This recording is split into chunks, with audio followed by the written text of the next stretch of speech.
गुरुर्ब्रह्मा गुरुर्विष्णु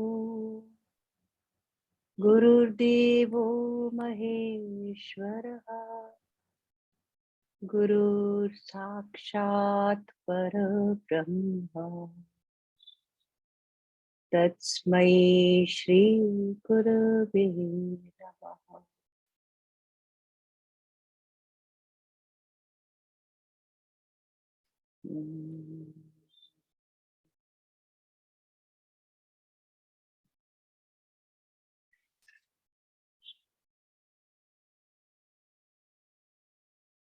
कल हमने पुण्य और पावन की कहानी सुनी।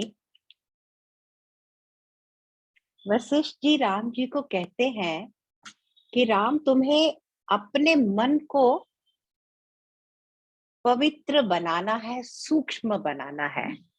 उस दिन भी एक सवाल आया था कि वशिष्ठ जी ने कहा था ना, मन से मन को काटो। तो किसी ने ये सवाल तब किया हुआ है कि मन से मन को कैसे काटा जा सकता है। ऐसे ही जैसे कहते हैं ना, लोहे को लोहा काटता है। तो जब वही मन है जो संसार में जब डूबा हुआ है, तो वो मन हमें बंधन में डालकर अपवित्रता की ओर बढ़ता जाता है।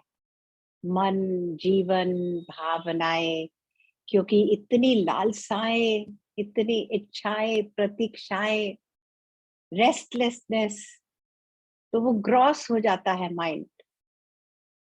सच को पकड़ नहीं सकते। सच बहुत सूक्ष्म होता है। इसीलिए जब मन पवित्र हो जाता है, तो उस पवित्रता से ही हम अपनी वृत्तियों से परे जा सकते हैं। तो हमें मन को काटने के लिए मन का ही सहारा लेना है, लेकिन उस मन का सहारा लेना है जो हमें गुरु, सत्संग, साधना और पुरुषार्थ से प्रयास होगा, प्राप्त होगा। तो ये जो कहानी आज सुनने जा रहे हैं, ये इसी तत्व से जुड़ती है। राजा बलि की कहानी हम जानते हैं, पहले भी शायद सबने सुना होगा राजा बलि के बारे में। वो पाताल लोक में विराजते हैं। स्वयं नारायण भगवान ने उन्हें पाताल लोक में राज करने के लिए कहा, क्योंकि एक समय वो इतने शक्तिशाली थे कि तीनों लोकों का राज प्राप्त कर लिया था। इंद्र का सिंहासन भी ले लिया था। लेकिन हर समय, हर परिस्थिति उसके सही समय पर जब होती है, तब संसार में संतुलन बना रहता है। इसलिए भगवान नारायण ने कहा, अभी कुछ समय तक, कुछ काल तक तुम पाताल लोक में निवास करो। और कहते हैं वो इतने शक्तिशाली, इतने महिमा से पूर्ण उनका अस्तित्व था कि नारायण भगवान स्वयं रक्षक थे उस पाताल लोक में।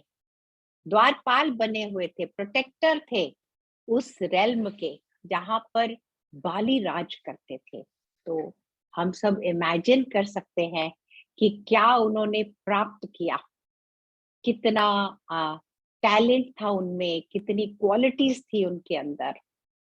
तो एक दिन बहुत समय बीत गया, राजपाट को करते हुए, सब भोग भोगते हुए।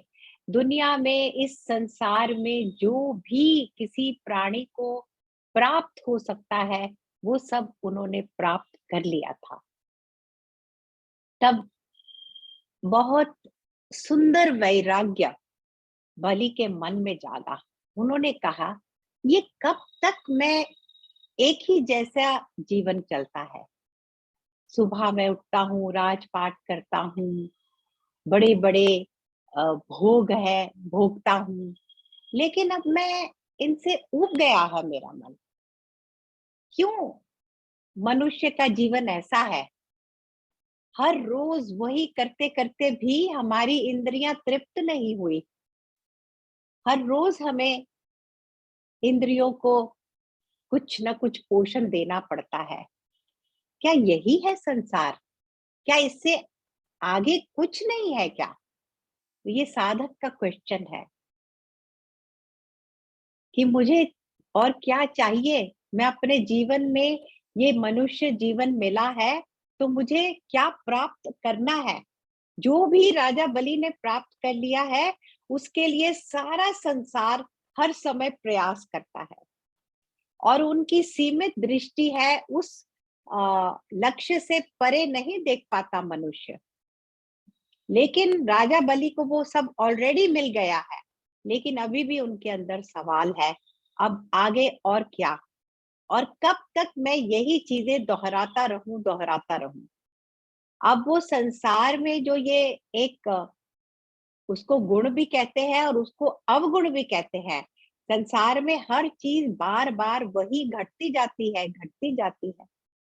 बार बार जन्मते हैं, बार बार मृत्यु को प्राप्त होते हैं, बार बार जीवन में सुख आते हैं, बार बार जीवन में दुख आते हैं, बार बार बीमारी आती है। हर प्राणी को बचपन, जवानी, बुढ़ापा, बीमारी, ये सब झेलना पड़ता है। तो राजा बलि ने कहा कि इसमें से कुछ तो इस उपाय होगा, मैं अपने लिए अब क्या कर सकता हूँ? जब ऐसे चिंतन कर रहे थे बैठे, तो उन्हें याद आया, एक बार उन्होंने अपने पिता के साथ एक वार्तालाप किया था। उनके पिता का नाम था विरोचन। वो भी बहुत सत्कर्मी ज्ञानी पुरुष थे। तो यहाँ हम ये भी देखते हैं कि ये सब दैत्य योनि के हैं, लेकिन ज्ञान की कमी नहीं है, सत्कर्म करने वाले। तो विरोचन को भी उन्होंने यही सवाल किया था कि पिताजी, ये सारा संसार कहाँ से पैदा हो जाता है? कब तक ये इस भंवर में हम घूमते रहेंगे? क्योंकि इस भंवर में हम नहीं आगे बढ़ रहे हैं, वही करते जा रहे हैं। कब इन सब का अंत होगा? और ये कहाँ से पैदा हो गया इतना गहरा संसार? तब विरोचन ने उन्हें कहा कि मैं तुम्हें बताता हूँ कि एक बहुत विशाल आकाश है, जगह है, स्थान है, असीम है वो। इतना विशाल है कि उसके अंदर तीनों लोक समाये हुए हैं, लेकिन वहां कुछ भी नहीं है। न मैं हूं, न तुम है, न चंद्रमा है, न पेड़ है, न पर्वत है, न समुद्र है, कुछ भी नहीं है वहां पर। वो खाली है और तीनों लोकों को अपने में समाये हुए है। और वहां केवल एक चैतन्य का प्रकाश है।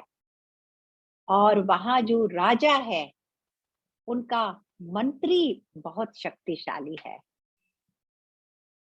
राजा कुछ नहीं करता, राजा हमेशा स्थिर, शांत और मौन में है।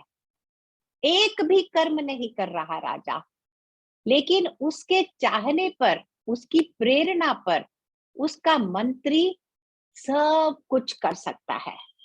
वो मंत्री बहुत बलवान है, लेकिन वो मंत्री पूरी तरह से अज्ञानी है।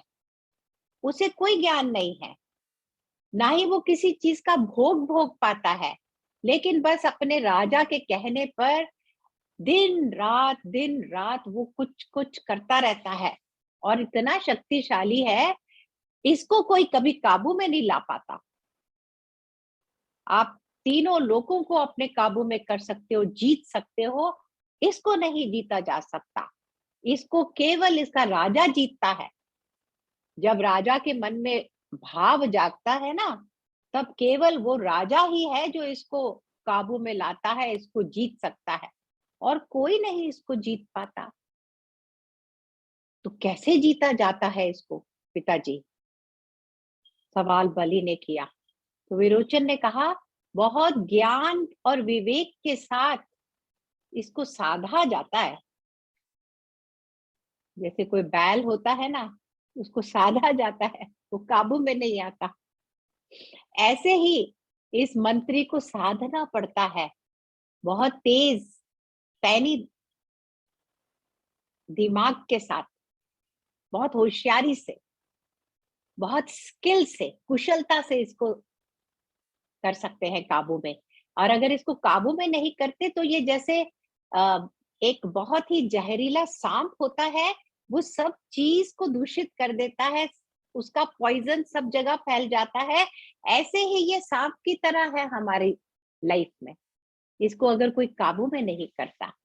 लेकिन इसको काबू में करते करते धीरे धीरे ज्ञान से, कला से, युक्ति से जब कोई इसको काबू में ले आता है ना, तो उसको राजा का दर्शन हो जाता है, वो राजा को देख पाता है।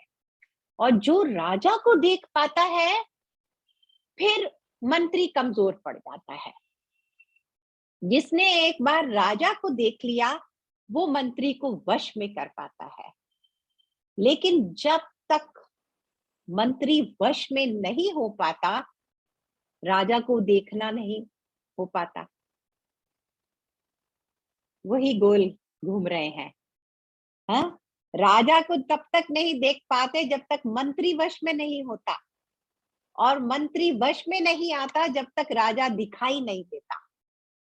तो इसलिए ज्ञानी पुरुष को क्या करना चाहिए, विरोचन जी ने कहा, दोनों तरफ से उसको काबू में लाना है, दो तरह के कार्य में उसको हमेशा लगे रहना है। एक प्रयास क्या होना चाहिए, कैसे भी करके राजा को देखूं, राजा का दर्शन पाऊं, और कैसे भी करके इस मंत्री को अपने काबू में लाऊं। अब मैं तुम्हें अच्छे से समझाता हूं।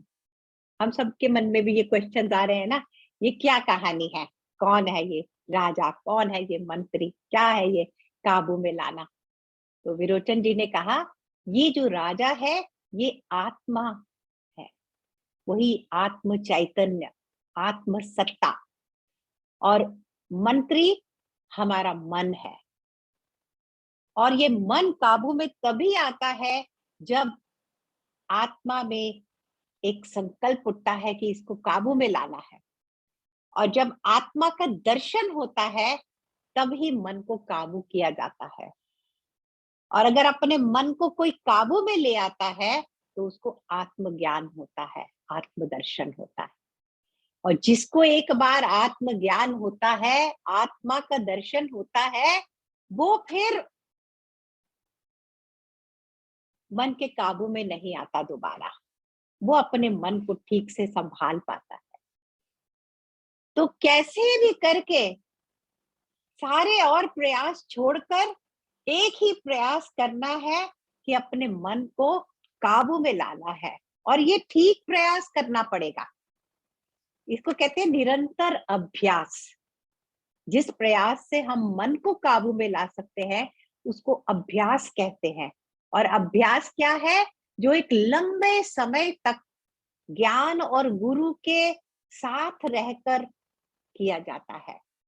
तो अब तुम बलि सारे भरोसे उस दैव पे मत डालो, तुम अपना जीवन खुद संभालो, पुरुषार्थ करो, कैसे भी करके इस मन को काबू में लाओ। जैसे भी तुमको समाधान प्राप्त हो सके, उस प्रयास में लगे रहो। लेकिन ये इच्छाओं, क्योंकि बंधन है ही वो ना, मन में, मन क्यों नहीं काबू में है, इच्छाओं के कारण। वही बलि ने कहा कि एक क्या कारण है जो मन इतना बेकाबू है, क्या कारण है जो मन को काबू में नहीं लाया जाता। उसके लिए आत्मा का दर्शन जरूरी है, क्योंकि कारण यही है कि मन में हर समय सोते जागते सपने लेते हुए भी मन कई ताना बाना बुनता रहता है अपना इच्छाओं की पूर्ति के लिए। हर समय मन में एक कांटा फंसा हुआ है, तब मेरी इच्छाओं की पूर्ति होगी, और इस कांटे को निकालना जरूरी है। तो उन्होंने कहा, कैसे हम अपने मन से ये इच्छाओं को निकाल पाते हैं, उसका क्या उपाय है।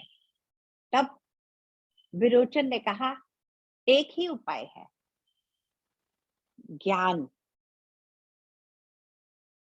चिंतन करना, सच में ये सब क्या है? मैं कौन हूं? क्या मुझे चाहिए? क्या पाकर मैं पूर्णता को प्राप्त होऊंगा? क्या पाकर मैं तृप्त हो सकता हूं? क्योंकि रास्ता एक ही है, इच्छाओं से मुक्ति पाना, युक्ति के साथ, ज्ञान के साथ, संयम के साथ अपनी इच्छाओं से मुक्त हो पाना। और इच्छाएं तभी मुक्त होती हैं जब निरंतर चिंतन लगा हुआ है, ज्ञान, गुरु, सत्संग का सुनना। कहते हैं सत्संग में आकर शास्त्र और ज्ञान सुनते सुनते सुनते सुनते मन में वैराग्य जागता है। यह ही है जो हम वैराग्य, सत्संग ही वो भूमि है जिसमें वैराग्य का बीज डाला जाता है और उस बीज का फल निरंतर इस अभ्यास में ही मिलता है। जब हमारा मन सत्संग के द्वारा ज्ञान चर्चा करो सुनो, एक ही है, वो सत्संग ही है। जब हमारा मन सूक्ष्म होने लगता है, शांत होने लगता है, तब वो सत्य को देख पाता है। मंत्री काबू में आता है और राजा को देख पाते हैं। और ये जो वैराग्य है जीवन में, और किसी कर्म से नहीं पा सकते, और कोई क्रिया इसमें हमारा सहारा नहीं है, ना दान पुण्य, ना कोई और यज्ञ तप, केवल अपना स्वयं का किया हुआ निरंतर प्रयास, अभ्यास।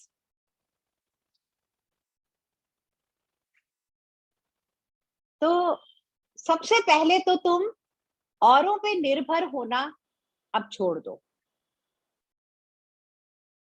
एक कहते हैं ना, हिंदी में कैसे कहेंगे, ग्राइंड्स वन टीथ के ऐसे स्ट्रॉन्ग डिटर्मिनेशन के साथ, अब कुछ भी हो जाए मैंने अपने जीवन को सुधारना है। अब तक मैं जैसे जी रहा हूं ये जीवन अब और नहीं मुझे चाहिए। क्या मिल गया और पापा के भी क्या मिल जाएगा? क्या मुझे खुशी मिलेगी? तलाश तो सबको खुशी की होती है, लेकिन हम गलत जगह तलाश करते रहते हैं और वो तो सामने पड़ी होती है, हमारे ही अंदर पड़ी रहती है, वहां उसी का वास है। वहां अभी देखी थी राजा जनक की कहानी, जिसमें सुंदर वो आ, सिद्धों ने क्या गाया कि जो अपने हृदय में, अपने अंतःकरण में जो मणि रत्न कौस्तुभ मणि पड़ी हुई है, उसको त्याग कर बाहर ही बाहर जो मन जिसका जा रहा है वो मनुष्य नहीं है। तो मनुष्य जीवन का यही संकेत है, संदेश है कि मनुष्यों का जीवन केवल खाना पीना सोना यौन संबंध, ये तो पशु जीवन में भी मिल रहे हैं। ये सब तो पशुओं को प्राप्त है। जो भी हम करते हैं, संतान पैदा करना, तो हमारे में कोई अंतर होना चाहिए। और वो अंतर हमारे अंदर क्या है कि हमारे अंदर ये क्षमता है कि हम उस राजा को देख सके और इस मनमानी करने वाले मंत्री को हम काबू में ला सके। तो विरोचन जी की ये सारी बातें बलि को याद आ गई। उन्होंने कहा अब देखो मुझे ये सारी बातें याद आ गई, अब मैं शांत होकर बैठूंगा, लेकिन पहले ना मैं एक बार अपने गुरु को याद करता हूँ और गुरु से भी यही सवाल करता हूँ। तो शुक्राचार्य उनके गुरु थे। तो शुक्राचार्य जी ने जैसे ही बलि ने उन्हें याद किया, शुक्राचार्य प्रकट हो गए और उनसे भी उन्होंने यही सवाल किया। तो शुक्राचार्य जी ने कहा, ये मैं तुम्हें इस बात का जवाब बहुत संक्षिप्त में दूंगा, क्योंकि इस समय मैं कहीं निकला हुआ हूं कोई काम करने के लिए। एक सेंटेंस में मैं तुमको इसका जवाब देने वाला हूं। हम सब सुन रहे हैं ना? All are there, full attention. क्योंकि अभी क्या है, गुरु क्या कर रहे हैं, हमको टेस्ट कर रहे हैं। लंबी लंबी कहानियां नहीं सुना रहे। अभी तक तो कहानियां सुन रहे हैं ना, ये कहानी वो कहानी, थोड़ी सुन लो, थोड़ी बीच में नींद भी आ जाए तो चलेगा, कहानी चल रही है। हाँ, 1 घंटे का है टॉक, 10 मिनट भी सुन लूंगा, सुन लूंगी तो हो जाएगा। लेकिन अभी गुरु टेस्ट कर रहे हैं। गुरु ने कहा, मेरे पास समय नहीं है, देखो मैं बहुत जल्दी में हूँ, तुमको एक बात बताने वाला हूँ, 2 टूक बात करने वाला हूँ। अगर तुम उसको ठीक से ग्रहण करते हो, तुम्हारे अंदर अगर श्रद्धा है और अगर तुम्हारे अंदर निष्ठा है, निष्ठा मतलब कमिटमेंट, तो तुम्हें लाभ हो जाएगा, पूरा लाभ हो जाएगा। और नहीं तो फिर कोई फायदा ही नहीं और बात करने का तुम्हारे साथ। तो क्या बोले गुरु, ये सब एक परम चैतन्य ही है। न तुम, न मैं, न ये संसार, सब उसी में समाया हुआ है। एक एक कण में उसी आत्मा का परिवेश है, उसी आत्मा में सब बस रहा है, उससे बाहर कुछ भी नहीं। और कहकर चले गए गुरु। जब हम इस सत्य के साथ जुड़ जाते हैं कि सब ब्रह्म ही है, भ्रम नहीं, भ्रम नहीं, ब्रह्म, सब ब्रह्म है, अंदर बाहर ऊपर नीचे, उसके अलावा कुछ भी नहीं है।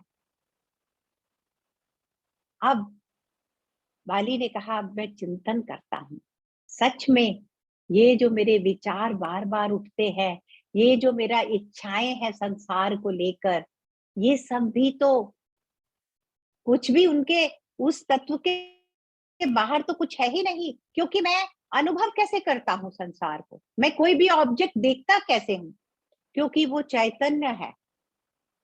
अगर वो कॉन्शियसनेस हमारे साथ नहीं है तो हम जीवित हैं क्या, हमारी सांसें हैं क्या? हमारी सांस, हमारे विचार, हमारे भावनाएं किस पे टिका हुआ है? कैसे हम अनुभव करते हैं? कैसे अभी हम एक दूसरे को इस पल देख रहे हैं? किससे हम जानते हैं? कहाँ से ये सीमित ज्ञान, चाहे कह लो सीमित ज्ञान भी आता कहाँ से है? मैं ये हूँ, ये मेरा पत्नी है, ये मेरा घर है, ये सीमित ज्ञान है, बंधन में डालने वाला भी है। लेकिन ये आ कहाँ से रहा है? सबका सब स्ट्रैटम, सब में एक ही चीज, वो सत्ता जहां से सब अनुभव आ रहे हैं। तो उस सत्ता से बाहर मैं हूं ही नहीं, बलि ने कहा। तो मैं हर समय पवित्र हूं, मैं तो हर समय पूर्ण हूं, कोई मेरे से अलग है ही नहीं यहाँ पर। तो मुझे अब किसको पाने की आवश्यकता है? क्या वस्तु व्यक्ति मुझे चाहिए खुश रहने के लिए? हमारे को खुश रहने के लिए बहुत कुछ चाहिए, है ना? बहुत सारे परिस्थितियां बिल्कुल हमारे अनुकूल होने चाहिए। हमारे आसपास जो व्यक्ति हैं उन्हें बिल्कुल हमारे अनुकूल होना चाहिए, जैसा हम चाहें वैसे उनको बिहेव करना चाहिए, तब हम खुश हैं। अगर वो हमारे अनुकूल नहीं है तो फिर हम खुश नहीं हैं, क्योंकि हमें अलग अलग दिखाई देता है। ये मैं नहीं हूँ, ये मुझसे बाहर कोई व्यक्ति है जो मुझसे बात कर रहा है, जिससे मैं बात करती हूँ। लेकिन राजा बलि का चिंतन अब बदल चुका है। गुरु ने ज्ञान दे दिया ना, गुरु से ज्ञान का वाक्य मिलना, मंत्र मिलना, उसके अंदर शक्ति आती है। मंत्रायते इति मंत्र, मंत्र है ही वो, जो गुरु वाक्य है। तो गुरु वाक्य मिल गया था कि सब ब्रह्म ही है। तुम्हारे अंदर बाहर पीछे आगे मैं तुम, पूरा ये संसार, पूरे ये पदार्थ, ब्रह्म के अलावा कुछ है ही नहीं दूजा, एक ही है। तो राजा बलि ने कहा, मैं तो हमेशा ही पवित्र हूं, मैं ही वो चैतन्य हूं। और सब जगह उन्हें अपना ही अस्तित्व दिखाई दिया। और उन्होंने कहा, मैं ही तो वो विशाल असीम चैतन्य आकाश हूं, जहां से सब कुछ उठ रहा है और जिसमें कुछ नहीं है, जो बिल्कुल खाली है। अब मैं उस खाली स्थान में थोड़ी देर आंखें बंद करके विश्राम करता और ओम का उच्चारण करके राजा बलि ध्यान में लीन हो गए। काफी देर तक ऐसे ध्यान में बैठे रहे। तो जो आसपास उनके कार्य करने वाले थे, उन्होंने शुक्र जी को बुलाया और कहा कि हमारे राजा, राजा बलि अरसा हो गया आंखें नहीं खोली, यहाँ बैठे हैं, राजपाट का कोई काम नहीं संभाल रहे, आप इन्हें जगाइए। तब भगवान ने क्या कहा, बहुत अरसे के बाद इन्हें विश्राम मिला है, ये डिजर्व करते हैं थोड़ी देर विश्राम में रहना। तुम लोग चिंता मत करो, जैसे जब वो थे तुम सारे कार्य करते थे, ऐसे ही कार्य करते जाओ, इन्हें थोड़ी देर विश्राम करने दो। 1000 वर्षों के बाद ये अब अपनी आंखें खोलेंगे। इतना विश्राम राजा बलि को चाहिए था। विश्राम के अंदर ही राम है। हर समय जो मन संसार में उलझा रहता है, जब तक वो विश्राम नहीं करता, तब तक आत्मदर्शन नहीं होता। तो राजा बलि 1000 साल विश्राम करके आंखें खोली तो उन्होंने कहा, मैं इतना मुझे आराम मिला गुरु के वाक्य सुनकर, गुरु का ज्ञान पाकर, उस ज्ञान में इतना मुझे विश्राम मिला कि मैं थोड़ी देर के लिए आंखें मैंने बंद की।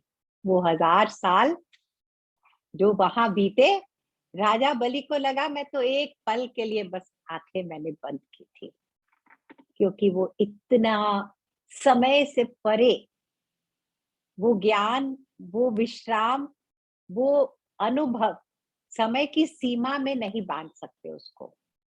तो ऐसे विश्राम करके उन्होंने कहा, कितना सुंदर है सब कुछ। मैं क्यों सोचता था कि मुझे बंधन से मुक्त होना है, क्यों मैं सोचता था कि मुझे ये जीवन में त्यागना है, ये पाना है, क्यों मैं ये सब सोचता था। कुछ भी तो नहीं है यहाँ पर जिसको मुझे त्यागने की आवश्यकता है, ना ही मुझे कुछ पाने की अभी आवश्यकता है। और ये जो राजा बलि है, कहते हैं आगे चलकर इनको भगवान ने इनसे प्रॉमिस किया हुआ है कि एक काल में तुम स्वर्ग के राजा इंद्र बन जाओगे। तो कहा दैत्य पाताल लोक में निवास होना, कहा स्वर्ग का राजा बनना। तो ये उन्हें प्रॉमिस मिला हुआ है। लेकिन आज राजा बलि का मन देखो, उनके मन में कोई इच्छा नहीं, उन्हें कोई परवाह नहीं। पाताल लोक का राज जाता है जाए, स्वर्ग लोक का राज नहीं मिलता, कोई बात नहीं। वो अब पर ब्रह्म में ओत प्रोत है।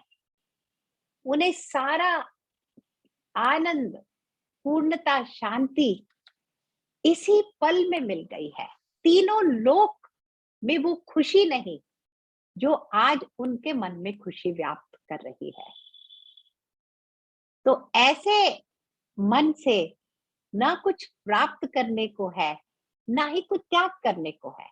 तो उन्होंने कहा, जब कोई त्यागने की आवश्यकता ही नहीं है, तो मैं क्यों ना अपने नित्य कर्म करूं, जो सहज मेरे जीवन में आज आकर प्रस्तुत है कर्म, मैं वो ही करता हूं।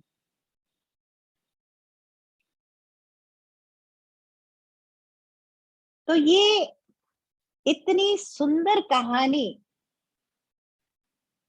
राम जी को वशिष्ठ जी कहते हैं, ये मैंने तुम्हें जो कहानी बताई है, ये पूरी तरह से मन को पवित्र करने वाली कहानी है। ये गुरु वाक्य है, ये मंत्र है, सर्वम ब्रह्मयम। तुम इसको हृदय में करो, क्योंकि अभी राम जी क्या कह रहे हैं राज दरबार में, मुझे संसार में कुछ नहीं चाहिए, मुझे संसार में कुछ अच्छा ही नहीं लगता, यहाँ खुशी है कहाँ, किस किस अवस्था में मुझे खुशी नहीं दिखाई दे रही, किसी भी अवस्था में। और आज राजा बलि क्या कह रहे हैं, हर अवस्था में मैं तो प्रसन्न हूं, मैं दैत्यों का राजा हूं, राजपाट करके प्रसन्न हूं, आगे चल के जो होना है हो जाए, मेरे लिए सब बराबर है, मुझे अब किसी चीज के लिए कोई मेरे मन में राग नहीं, कोई मेरे मन में किसी परिस्थिति, व्यक्ति, वस्तु के लिए न राग है न द्वेष है। ऐसा मन सूक्ष्म, पवित्र, वो कैच कर पाता है व्हाट इज, हु एम आई। और जब उसको करेक्ट एक्सपीरियंस आता है, आंसर नहीं, आंसर वर्ड बहुत लिमिटेड है, वो उसको अनुभव करता है, उसी सत्य के अनुभव में उसका पल पल व्यतीत होता है, हर पल। ऐसा नहीं कि सुबह उठे 1 घंटा तो आत्मदर्शन है, ज्ञान है, शांति है, सुख है, और 1 घंटे के बाद फिर वही वर्ल्डली माइंड, फिर वही एक दूसरे से होड़, एक दूसरे से, हर पल उस मन में रह पाना, पूरी तरह से राजा में स्थित हो जाना। जब कभी जीवन में मन ऊपर नीचे होगा तो हमें ये याद कर सकते हैं ये कहानी, कि कैसे भी करके राजा को देखो, ये मंत्री उपद्रव कर रहा है, इस समय मंत्री को शांत करना है, मंत्री जो भी मांग रहा है उसको स्टाव कर दो उस समय। बार बार योग वशिष्ठ यही कहता है, अरे क्या बड़ी बात है ना, किसी चीज को लेकर इच्छा जागी है, कोई पदार्थ को लेकर, उस इच्छा को त्याग दो। अच्छा त्यागी नहीं जाती, कोई बात नहीं, अगर सत्कर्म करते हुए वो पूरी हो सकती है, किसी को बिना तकलीफ दिए, अपने भाई बंधुओं को बिना तकलीफ दिए, तो उस इच्छा को पूरा कर लो। यहाँ बहुत अच्छा फॉर्मूला दिया था विरोचन जी ने, मुझे अभी याद आया, अपने बेटे को उन्होंने कहा, जब तक संसार मन में बसा हुआ है ना, जब तक तुम्हारे मन में सांसारिक गोल्स हैं, सांसारिक डिजायर्स हैं, तुम अपने मन के ना 2 हिस्सों में, आधा मन संसार में रखो, उसमें अपनी डिजायर्स पूरी करो, जो भी करना है करो, और जो बाकी आधा मन बचा है उसमें से एक हिस्सा गुरु की सेवा में बिताओ, और दूसरा हिस्सा शास्त्र चिंतन में बिताओ। और फिर जब तुम्हें लगे कि अब पूरी तरह तुम संसार में नहीं हो, तुम्हारा मन थोड़ा सा संसार से हट भी रहा है, लेकिन अभी पूरी तरह से तुम संसार में के बंधनों से मुक्त भी नहीं हुए हो, थोड़ा थोड़ा हो रहा है अगर, तो क्या करना है, एक हिस्सा सिर्फ अब संसार को देना है। संसार में जो 2 शेयर दिया था ना, उसका 1 शेयर और कम कर देना है, और वो किसको देना है, गुरु की सेवा को। अब एक हिस्सा सिर्फ तुम अपने मन का संसार को देना, 2 हिस्से गुरु सेवा को देना, और एक हिस्सा शास्त्र चिंतन को देना।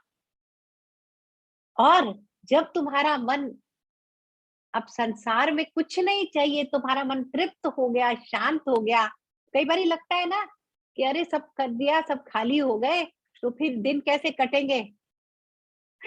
सुबह से लेकर शाम तक क्या करेंगे हम लोग? तो क्या बताया, 2 हिस्सा अपने मन का गुरु सेवा में लगा दो और 2 हिस्सा शास्त्रों के चिंतन में दे दो। तो हमारे लिए रोड मैप मिल गया है। अगर हम अपने जीवन को सुंदर बनाना चाहते हैं। अब ऐसा नहीं है, कोई सवाल कर सकता है, क्या हम अपनी जॉब छोड़ दें? क्या हम अपनी सारी ड्यूटीज छोड़ दें? सब करते-करते हुए ये सब होना ही है। वो काम तो नेचुरली मैकेनिकली करने हैं। जैसे हम कहते हैं कि हम सुबह उठकर नहाते हैं, दांत ब्रश करते हैं, तब क्या अपने से ये पूछते हैं, समय नहीं है दांत ब्रश करने का, समय नहीं है नहाने का? नहीं, ये तो करना ही है। ऐसे ही जो स्वाभाविक कर्म है हमारे, वो करने हैं सब। लेकिन जो हमारा कर्तव्य है, जो हमारा पुरुषार्थ कर्म है, वो क्या है? गुरु सेवा और शास्त्रों का चिंतन, अध्ययन, श्रवण, मौका नहीं छोड़ना, मौका ही नहीं छोड़ना, एक भी मौका नहीं छोड़ना। उसके लिए पूरी तरह से उसी में प्रेम हो जाए बस, वो ही अच्छा लगने लगे। मन अब वहां लगने लग गया। कार्य हम सारे करेंगे, लेकिन खुशी हमें अब यहाँ मिलने लगेगी। हमारी खुशी का सोर्स संसार नहीं रहा जब, खुशी का सोर्स केवल हमारे स्वरूप में है, संसार में है ही नहीं। इसलिए कोई कमी नहीं आने वाली। डरना मत, अभय होकर सर्व त्याग कर दो। त्याग में बहुत शक्ति है, तप में बहुत बल है। जितने लोग बलशाली हुए हैं, जितने लोगों ने इस मन को जीता है, उन्होंने इसी तपस्या से मन को जीता है। जितने तपस्वी लोग हैं, जितने महात्मा पुरुष, और हम देखते हैं कैसे उन्हें कभी किसी चीज से कोई लगाव नहीं होता। कुछ भी होता रहे, उनका मन विचलित नहीं होता। हमारे दुख का कारण ही हमारा विचलित मन है। मन विचलित ना हो, मन शांत हो, स्थिर हो, तो सब कुछ हो जाता है और एफिशिएंटली होने लगता है और क्विकली होने लगता है काम। एक साधे सब सधे।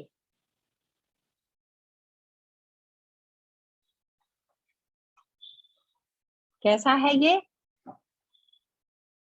कैसा है ये ज्ञान? परम ज्ञान है ये। इसीलिए कहते हैं ये साधकों के लिए है, जिनको अब संसार में पूरा नहीं, जिनके लिए पड़ता, संसार के जो ये जो वर्ल्डली प्लेजर्स हैं, रेपिटेटिव लाइफ है, इससे जब और कुछ चाहिए होता है, मन कैच करने लगता है कि दिस इज नॉट इट। और क्या है जो अभी मैंने नहीं पाया, और क्या है जिसको मुझे सब चीजों को बैकग्राउंड में रखकर, इसको प्रायोरिटी देकर उसको पाना ही है, और इसी जीवन में पाना है। ये भी नहीं कि 10 साल बाद करेंगे प्रयास, अभी करना है। इसी पल में निश्चय कर कर त्याग देना है। जब तक ये निश्चय नहीं करते, तब तक हम लंबा लंबा लंबा आगे बढ़ाते जाते। तो जब मन में ऐसा भाव आए कि, वशिष्ठ जी कहते हैं, जब ऐसा मन में भाव आने लगे, अब मुझे इच्छाओं में इतनी रुचि नहीं लगती, तब उसी समय हथौड़ा लेकर पूरी तरह से इस मन को कुचल डालना है। कैसे भी करके आत्मा में स्थित होना है। आत्मा का आत्मा के लिए ही सारा प्रयास करना है उस समय। वो राइट टाइम आ गया है आपका। अब जितने लोग इस सत्संग को, इस ज्ञान को सुनने के लिए आ जाते हैं, वो तभी आ पाते हैं जब समय आ गया है। ऐसा नहीं है कि अभी समय नहीं आया और फिर भी ये सब घट गया, ऐसा नहीं होता। इसीलिए गुरु ने क्या कह दिया, मैं जल्दी में हूं, तुमको एक शब्द में सब बताने वाला हूं। अगर तुम्हारे अंदर निष्ठा है, श्रद्धा है, तुम्हें इसमें सब मिल जाएगा, इसी पल सब मिल जाएगा।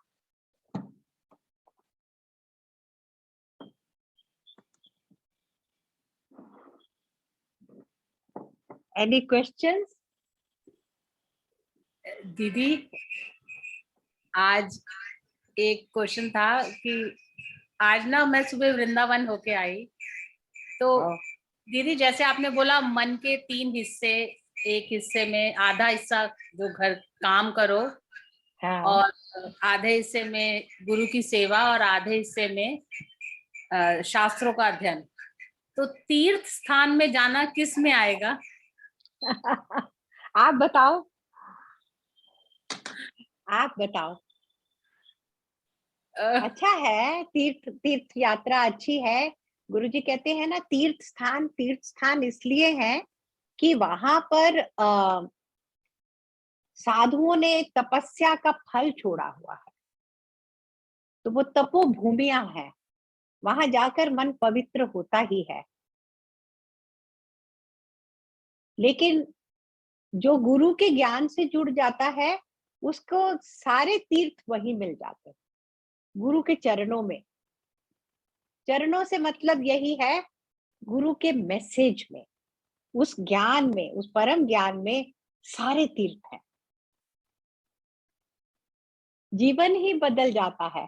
कोई कह रहा है शादी के बाद बेटा बदल गया, बेटा ही नहीं, सारा जीवन बदल रहा है, हर समय बदल रहा है। जो अवस्था इस समय है, उसको पूरी तरह से एंजॉय करो। जब बच्चे छोटे होते हैं, उनका बचपन एंजॉय करो। जब वो व्यस्त हैं, तो राम नाम एंजॉय करो। अच्छा है, ये भी तो कभी करने का मौका मिलना चाहिए ना। ये मौके दे रहा है भगवान, हम ऐसे ही रिजिस्ट करते हैं इनको। किसी किसी को ऐसा मौका मिलता है कि देख लो, ये है जीवन का सत्य, यहाँ कोई अपना नहीं है। समझा रहा है भगवान इन परिस्थितियों से। हम उनके पीछे पड़े रहते हैं, जिद पकड़ लेते हैं। हर परिस्थिति भगवान ने प्रकट की है हमारी उन्नति के लिए, प्रगति के लिए। उससे कोई जिद करके कुछ नहीं होता। उसमें से भी आपने निचोड़ कर प्रभु का नाम निकाल लेना है, 2.5 अक्षर प्रेम के। वो हर परिस्थिति के अंदर हैं, हर रिलेशनशिप के अंदर वो हैं। आपने अपने तत्व को निकालकर आपने हर समय प्रसन्न, शांत, पूर्ण रहना। जो ऐसा निश्चय कर लेता है, उसको मार्ग मिलता है।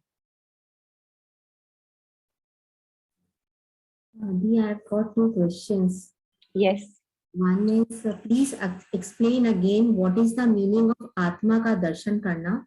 How can a sadhak, an ordinary person, not like a Bali, do that? ये सबके लिए संभव है। भगवान ने बार बार यही बात दोहराई है। सबके अंदर, बाहर, सब जगह एक आत्मा ही है, उसी का वास है। हर व्यक्ति के अंदर ये क्षमता है, ये पॉसिबिलिटी है कि हम उसका दर्शन पा सके। दर्शन कैसे मिलेगा? जो परिभाषा योग वशिष्ठ में लिखी है, वो ही मैं शेयर कर रही हूं कि जब किसी भी वस्तु, पदार्थ का ना एक्सपीरियंस रहे, ना मन बाहर जाए उनकी तरफ, तो जो इंटेलिजेंस पहले हमें ऑब्जेक्ट्स में ला रही थी, जिस इंटेलिजेंस से हम ऑब्जेक्ट्स अनुभव कर रहे थे, उसी इंटेलिजेंस से आत्मदर्शन मिलता है। फिर जो रहता है बच जाता है, जैसे बाली ने कहा अब मुझे कुछ भी नहीं चाहिए, मैं राजा कल को स्वर्ग का बनूं ना बनूं कोई परवाह नहीं, अभी मैं ये राजपाट कर रहा हूं, कब तक है, कब तक मेरा जीवन है, मुझे कुछ नहीं परवाह। तो मन में क्या विचार उठेगा ऐसे व्यक्ति के? वो निर्विचार हो जाएगा। और जो निर्विचार होकर खाली हो जाते हैं, उस समय जो अनुभूति बचती है, उस समय जो साक्षी है उस अनुभूति का, वो आत्मा है।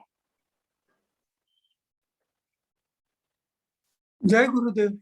जय आपने गुरुदेव। बोला कि कोई इच्छा नहीं रखना, ये भी एक इच्छा है, और हाँ, आत्मदर्शन मैं करना चाहता हूँ, ये भी मेरी एक इच्छा है। तो आप इसे कैसे एक्सप्लेन कर सकते हैं?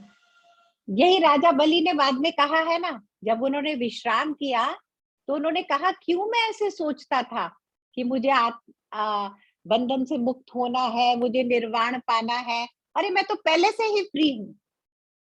लेकिन वो 1000 साल विश्राम करके तपस्या करके उनका अनुभव है। अगर हम आज कहें कि हम तो पहले से मुक्त हैं, तो फिर हम क्या, हमारा जीवन वैसा है क्या? तो हमें अगर हमारे जीवन में कुछ सुधार लाना है तो ये मार्गदर्शन दिया गया है। जय गुरुदेव दीदी। हाँ जी। दीदी जैसे आपने बताया कि संसार में खुशी ना पाके गुरु सेवा में, सत्संग में और शास्त्र ज्ञान में हम लोग रुचि लें और आनंद ढूंढें। तो ऐसा लग रहा है इस मार्ग पे चल रहे हैं तो वाकई में मेरे अंदर वो परिवर्तन हो रहा है। लेकिन साथ-साथ जैसे हम गृहस्थ हैं, घर में रहते हैं, रिश्तेदार होते हैं और हस्बैंड जैसे बिल्कुल ही इस रास्ते पे ही नहीं हैं। तो कई बार ऐसा लगता है कि लोग हमें सोचते हैं कि हम एंटी सोशल हो गए, हम बिल्कुल ही सबसे कट गए। तो सबके बीच रहकर कैसे एक अपनी सामाजिक ज़िम्मेदारी निभाई जाए और कैसे अपने पद पे भी बन के हम भटके ना। दूसरी तरफ सत्संग की भी बात की गई है कि सत्संग रखना है, वो भी एक द्वारपाल है। तो how to make a balance of this, sometimes I really get lost and disappointed क्योंकि आस-पास इस तरह का माहौल नहीं मिलता, परिवार में भी नहीं मिलता, तो कैसे बनाए रखें? इसीलिए योग वशिष्ठ में कहा है ना, ऐसी जगह में ना रहो जहां सत्संग ना मिले। इसका ये मतलब नहीं घर बार छोड़ना है, घर वालों को छोड़ना है। सब चीज में बैलेंस बनाने के लिए ही पहले अपने मन को जब हम शांत कर लेते हैं ना, तो युक्ति आती है, और युक्ति गुरु के अनुग्रह से आती है। ये युक्ति बहुत अहम चीज है, ऐसे ही नहीं युक्ति आ जाती। कि हम सबको, गुरुजी कहते हैं ना, वर्क हार्ड से वर्क स्मार्ट। क्वालिटी टाइम देना है सबको। जब हम सबको क्वालिटी टाइम देने लग जाएंगे तो सब ऐसे हमसे कंटेंट हो जाएंगे, किसी को कभी ऐसी फीलिंग ही नहीं आएगी, बल्कि हमारे ऊपर रिलाय करने लगते हैं सब रिलेटिव्स। कहते हैं अरे नहीं नहीं, तुम आ जाते हो तो हमारा मन ऐसे ही शांत हो जाता है, तुम्हारी प्रेजेंस में ही मन शांत होने लगता है। उन्हें पता है कि एक जैसे जैसे हम है ना, जब हम डोलते हैं तो हम गुरु पे आश्रित हैं, हम गुरु को पुकारते हैं, है ना, और गुरु को पुकारते हैं, हमारा मन शांत हो जाता है। ऐसे ही गुरु कहते हैं, गुरु जी क्या कह रहे हैं हमको, कि अब तुम भी गुरु बनो सबके लिए। जैसे मैं तुम्हारा गुरु हूं, तुम्हें सहारा दे रहा हूं, तुमको भी वही करना है। गुरु की परिभाषा क्या है? गुरु की परिभाषा है जिसके कोई गुरु हो और जिसके शिष्य हों। तो हर व्यक्ति को ऐसा जीवन जीना है, और ये जीवन जीने के लिए ये पॉसिबल है, इसी मार्ग पे पॉसिबल है, और कोई उपाय नहीं और कोई रास्ता नहीं। इतना मन को शांत करने का, इतना मन में धीरज आने का, इतना मन में तृप्ति आने का, इतना मन में स्किल आने का, how to act beautifully in every situation, how to make everyone feel so comfortable, so much sense of belongingness can be there. अब राजा बलि ने विश्राम के बाद क्या पाया, मैं तो सब एक ही है, मैं सब में हूं, सब मेरे अपने हैं, कोई अलग ही नहीं है। तो जो प्रभु ने अपने रिश्तेदार बना के जिनको भेज दिया, जिनको अपने परिवार में, अपने कुटुंब में भेज दिया, वो उनसे अलग थोड़ी है, वो भी अपने ही हैं। सारा संसार अपना है, वो क्या अपने नहीं है? वो तो पहले अपने हैं। अपनों के साथ कैसे व्यवहार करते हैं? अपनेपन से। उनको अपनापन चाहिए होता है, बहुत सारी और चीजें नहीं चाहिए होती। घर में जो बुजुर्ग लोग होते हैं ना, सच में उन्हें ज्यादा नहीं चाहिए, हमें लगता है, लेकिन उनके पास आकर एक बार कोई प्यार से, रिस्पेक्ट से बात कर ले, वो खुश हो जाते हैं, बहुत जल्दी खुश हो जाते हैं। Everybody agrees with me? Those who are seniors in my just like me, we don't need too much from young people. Nobody is putting so much pressure on anyone. They are contented. Everything is possible. There is no excuse. But if our mind is running here and there, then we find all these complaints in our life. A complaining mind is what you need to look at, address that. जय गुरुदेव दीदी। हाँ जी। आपने बताया कि 1000 साल के विश्राम के बाद जब वो आंखें खुली तो उनको ये लगा कि अब मैं बिल्कुल तृप्त हो चुका या जो कुछ उनमें सेटिस्फेक्शन हुई वो ठीक है। क्या 1000 साल उम्र थी उनकी के ये उसी जन्म की बात है या फिर मृत्यु के बाद जब आंख खुली? दिव्य वर्ष ये उन्होंने कहा, किताब में जो लिखा है, ग्रंथ में भी, 1000 दिव्य वर्ष। दिव्य वर्ष, ये जो बातें हैं ना, ये किसी और मापदंड में ही देखी जा सकती हैं। हम लॉजिकल माइंड से इनको नहीं अंडरस्टैंड कर सकते। 1000 दिव्य वर्ष उन्होंने विश्राम किया है, और ये दिव्य वर्ष हमारे वर्षों से बहुत अलग है। एक पल में दिव्यता, एक पल में अनंतता का अनुभव हो जाता है। होता है ना, कभी कभी हम सबको एक्सपीरियंस होता है। एक पल, एक एक पल इतना डीप है। हर पल ऐसे ही नहीं जाता कि अब 1 मिनट, फिर 2 मिनट, फिर 3 minute. No, every moment has a depth also. So the depth is so deep. वो 1000 दिव्य वर्ष तक का विश्राम है। और ये कहानियों को हमें ऐसे पकड़ना ही नहीं है, केवल इनके मैसेज को पकड़ना है। इनके मैसेज को पकड़ना है। ठीक है?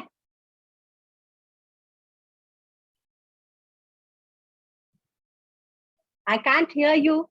Unmute yourself. Unmute yourself. हाँ जी, अनम्यूट कीजिए सरिता जी। कर रही हूँ। हाँ जी। हाँ, नहीं, मैं कह रही हूँ, पढ़ के ना फिर ऐसे लगता है कि हमारे दिमाग में ये बात नहीं उतर रही बिल्कुल। कोई बात नहीं, दिमाग में उतारनी नहीं है, हमने तो दिमाग को ही उतार देना है। हाँ, दिमाग को उतारना है, सब कुछ छोड़ना है, इच्छाएं भी छोड़ दें, दिल में समाना है। हम लोग दिल में पूरे पहुंच चुके हैं। हमें कोई इच्छा नहीं है उस तरह की, सांसारिक इच्छाएं नहीं है।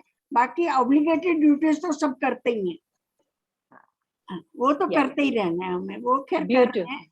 पर मतलब कई दफा ये बड़ा कंफ्यूजन हो जाता है और कुछ होने दो। ये ज्ञान का पर्पज ही ये होता है कि हमें पूरी तरह से कंफ्यूज कर दिया जाए। हम कंफ्यूजन के बाद जो हमें समझ आता है ना, हाँ, वही वैल्यूएबल है। तो पेशेंस से सुनते जाओ बस, किसी चीज में अटकना नहीं है। हाँ जी, हो गया। चलो 5:05 ही हो गए आज तो। सुनीता जी, भजन सुना दो। हाँ जी दीदी।